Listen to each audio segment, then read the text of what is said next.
میں تقریباً 1 سال سے مجھے تقریباً گھٹنے میں درد ہے. کیا میں فرض نماز، سنتیں، وتر وغیرہ بیٹھ کے پڑھ سکتا ہوں؟ صرف نماز پڑھتے ہوئے تکلیف ہوتی ہے، چلنے پھرنے میں نہیں.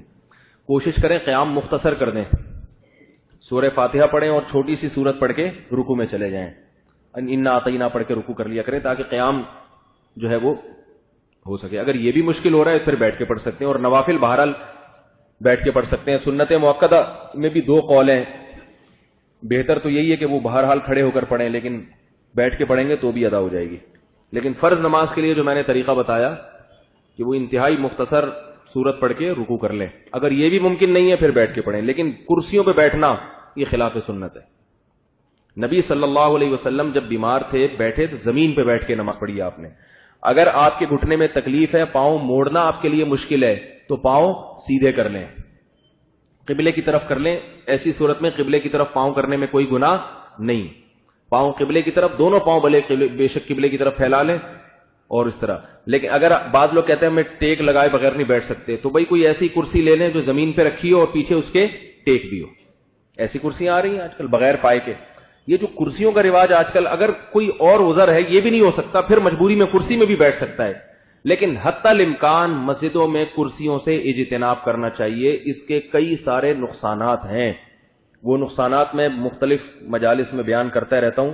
نمبر 1 جلدی مختصر. پہلا نقصان کہ مسجدوں کی مشابہت چرچ سے ہونے لگی ہے. عیسائیوں کے چرچ میں ڈیسک اور رکھے ہوتے ہیں نا، تو ہماری مسجدوں میں بھی. دوسرا نقصان صف بننے میں مشکل ہوتی ہے، صفیں ٹیڑھی میڑھی ہو جاتی ہیں. تیسرا نقصان، جب آپ زمین پہ بیٹھ کے سجدہ کرتے ہیں تو اس میں آپ کا سجدہ سنت کے مطابق زیادہ ہوتا ہے. کرسی پہ بیٹھ کے جب آپ سجدہ کریں گے تو وہ سنت سے دور ہوگا. ٹھیک ہے نا. چوتھا نقصان، بعض لوگ یہ کہتے ہیں کہ ہم زمین پہ بیٹھ کے جب نماز پڑھتے ہیں تو بھی اشاروں سے ہی سجدہ کرتے ہیں، تو بہتر ہے نہیں کرسی پہ بیٹھ کے پڑھ لیں. تو یاد رکھو اگر اشارے سے بھی سجدہ کرتے ہیں تو بھی زمین پہ بیٹھ کے جب آپ اشارہ کریں گے تو آپ کا سر زمین کے بالکل قریب پہنچ جائے گا، یعنی جبکہ کرسی پہ بیٹھ کے کریں گے تو آپ کا سر زمین سے دور ہوگا. تو پتہ چلا کہ زمین پہ بیٹھ کے اشارے سے سجدہ کرنا وہ اس میں تواضع زیادہ ہے بنے بیٹھ کے اشارے سے سجدہ کرنا. یہ 4 باتیں ہو گئی. 5ویں بات، کرسیوں کا نقصان یہ ہو، اس سے مسجد کی بے ادبی بھی ہے. ہوتا یہ ہے کہ جہاں مسجدوں میں کرسیاں بہت زیادہ ہو گئی ہیں، لوگ پھر ان کو سائڈ پہ لگا کے نہیں رکھتے ہیں، جہاں چائے چھوڑ کے چلا گئے. جب کوئی نیا آدمی مسجد میں آتا ہے ایک کرسی وہاں پڑی ہوئی ہے، ایک کرسی وہاں پڑی ہوئی ہے، ایک ادھر پڑی ہوئی ہے، ایک ادھر پڑی ہوئی ہے. یہ بے ادبی کی بات ہے یا نہیں ہے؟ مسجد ہے بھائی، اللہ کا گھر ہے. اب ہماری قوم میں اتنی سینس نہیں ہے کہ ہر آدمی کرسی اٹھا کے ایک جگہ ترتیب سے لے جا کے رکھ دے. اتنی ترتیب ہوتی، اتنے نیک ہوتے تو ترقی نہ کر لیتے ہم لوگ. سلیقہ ہی تو نہیں ہے ہم لوگوں میں.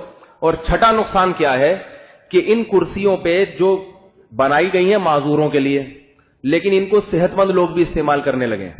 مسجد میں آئیں گے، کوئی بات کرنی ہے تو کرسی پہ بیٹھ جائیں گے ٹانگ پہ ٹانگ رکھ کے. ایسا لگتا ہے کہ کسی ہوٹل میں بیٹھا ہوا ہے. نہیں آ رہی بات؟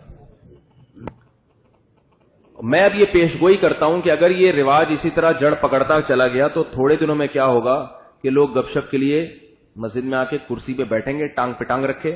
آج ایک آدمی بیٹھ رہا ہے، دوسرا کہے گا لا بھی تو بھی کرسی لے آ، وہ بھی لے آئے گا. پھر پوری گیدرنگ شروع ہو جائے گی نمازی بھائیوں کی. اس کے بعد پھر کہیں گے جب اتنی کرسیاں آ گئی اور سب گول دائرے میں بیٹھے ہیں تو ایک میز بھی درمیان میں ہو جائے. آہستہ آہستہ پھر میز کا رواج بھی، بولو بھائی، کہ کچھ رکھنے کے لیے بعض دفعہ کھانا پڑتا ہے. پھر تھوڑے دنوں میں چائے آ جائے گی. پھر مسجد اور چائے کے ہوٹل میں کوئی فرق نہیں لگے گا. لوگ بیٹھے ہوں گے مسجدوں میں. نمازی بھائی کی بات کر رہا ہوں، باہر سے کوئی نہیں آئے گا. وہی لوگ جو نماز پڑھتے ہیں وہی مسجدوں میں بیٹھے ہوں گے کرسیوں پہ، چائے چل رہی ہوگی. چائے جب ہوگی تو گٹکا اور چائے میں کوئی زیادہ فاصلہ ہے نہیں. چائے کا اگلا قدم گٹکے پہ جاتا ہے اور گٹکے کے بعد پھر حقہ ہے، حقے کے بعد چرس، پھر ہیروئن. خیر اتنا آگے نہیں جائے گی امت انشاءاللہ، لیکن چائے تک کی رپورٹ درست معلوم ہوتی ہے. ابھی آپ کو عجیب لگ رہا ہے، لیکن یہ ہمارے بزرگ اگر اتنی کرسیاں دیکھتے تو ان کو بھی عجیب لگتا. سمجھ رہے ہو بات کو؟ تو آئندہ یہ چائے، اور یہ میں نے رمضان میں تو دیکھ لیا ہے. رمضان میں نے دیکھا کہ معتکفین حضرات کرسیوں پہ بیٹھے ہوئے ہیں اور چائے چل رہی ہے، ایسے گپ شپ ٹانگ پہ ٹانگ رکھ کے، اور درمیان میں میز رکھی ہوئی اور چائے چل رہی ہے، بالکل ایسا جیسے ہی کوئی ہوٹل ہو. تو باہر سے جو گھومنے والا آدمی اس کو بھی خیال آتا ہے یار اچھا گپ شپ کا ماحول ہے، چلو بیٹھ کے ہم بھی تھوڑا سا سٹا وٹا لگا لیں ان کے ساتھ. تو یہ تھوڑا سا حساب کتاب جو ہے نا بے ادبی کی طرف جا رہا ہے، اس لیے یہیں سے بریک لگا لو. شدید مجبوری ہے، بعض بزرگ بیچارے بوڑھے ایسے ہوتے ہیں کہ وہ زمین پہ بیٹھ جائیں تو پھر ان سے اٹھا نہیں جاتا، تو وہ ایک مجبوری ہے. ایسی صورت میں ٹھیک ہے کرسی پہ بیٹھ جائیں. حتی الامکان کوشش یہ کرنی چاہیے اگر کوئی عذر ہے تو زمین پہ بیٹھ کے نماز پڑھیں، یہ سنت بھی ہے، نبی صلی اللہ علیہ وسلم نے زمین پہ بیٹھ کے نماز پڑھی ہے.